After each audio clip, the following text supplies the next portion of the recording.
آخری چیز ہے، اس کے بعد بھی اگر آنکھ نہیں کھلتی کسی انسان کی تو میں نہیں سمجھتا کہ وہ اپنے گرد اس نے جو یہ فلا تزکوا انفسکم، اس نے جو اپنے گرد تزکیہ نفس کا ایک مصنوعی حالہ بنا لیا ہے، کبھی بھی وہ اس حالے سے نکل سکے گا اگر اس حدیث سے بھی آنکھ نہ کھلی۔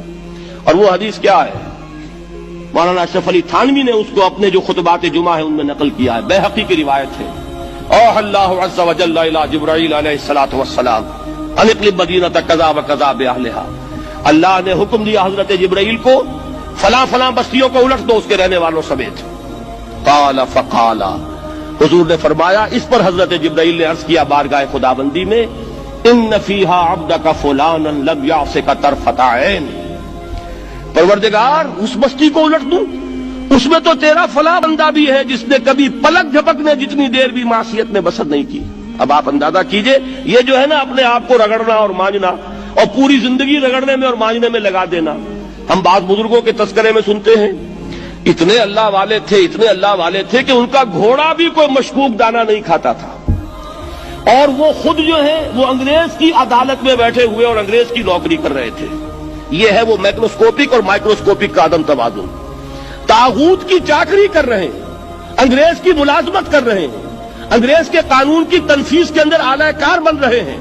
لیکن ذاتی تقوی اور ذاتی نیکی اور ذاتی للہیت جو ہے اس کا معیار یہ ہے کہ ان کا گھوڑا بھی مشکوک چارہ اور مشکوک کھانا نہیں کھا سکتا۔ یہ ہے وہ عدم توازن، اس کو نوٹ کیجئے گا، جس کو کہ اس حدیث میں محمد رسول اللہ صلی اللہ علیہ وسلم نے واضح کر دیا کہ حضرت جبرائیل عرض کرتے ہیں کہ اللہ فلاں بستی کو الٹ دوں،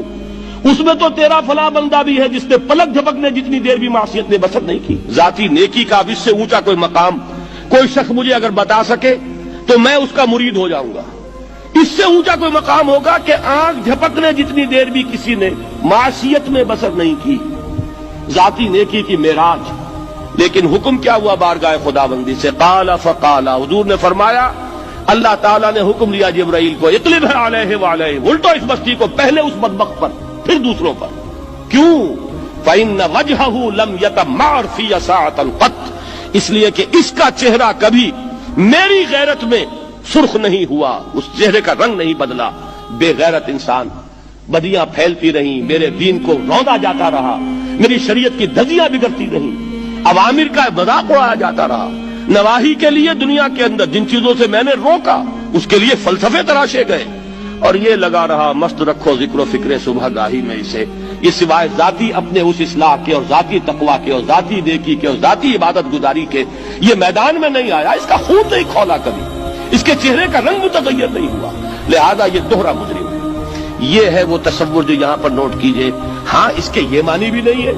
کہ نماز بھی نہیں پڑھ رہے، روزہ بھی نہیں رکھ رہے، اقامت دین کے کارکن ہیں، فرض نماز آ گئی ہے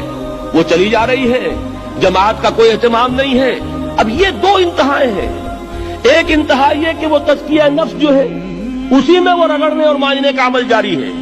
ایک یہ کہ اس کا سرے سے کوئی تعلق ہی نہیں، اپنی ذات سے بحث ہی نہیں۔ وہ کیفیت وہ ہو گئی ہے جو یہود کی آئی ہے قرآن مجید میں کہ تامرون الناس بالبر وتنسون انفسکم وانتم تتلون الکتاب، کیا تم لوگوں کو نیکی کا حکم دیتے اور اپنے آپ کو بھول جاتے ہو؟ یہ دوسری انتہا ہے۔ پھر وہی بات عرض کروں گا، وہی بال سے زیادہ باریک اور تلوار کی دھار سے زیادہ تیز راستہ ہے جس پہ چلنا ہوگا کہ نہ یہ ہو کہ وہ مبالغہ ہو رہا ہو، اپنی ذاتی اصلاح میں تو مبالغہ کی حد تک آگے جا رہے ہیں، اور دوسرے یہ کہ اپنے دین کی تبلیغ و اشاعت، اقامت دین کی جدوجہد، اس کا کھانا ہی نہیں کھولا زندگی میں، وہ کھاتا ہی نہیں کھلا ہے۔ یہ ایک انتہا ہے۔ دوسری انتہا یہ ہے کہ انسان یہ سمجھے اپنے آپ کو کہ میں تو مجاہد فی سبیل اللہ اور دین کا کارکن اور دین کا میں اللہ کے دین کو قائم کرنے کی جدوجہد کرنے والا ہوں، جبکہ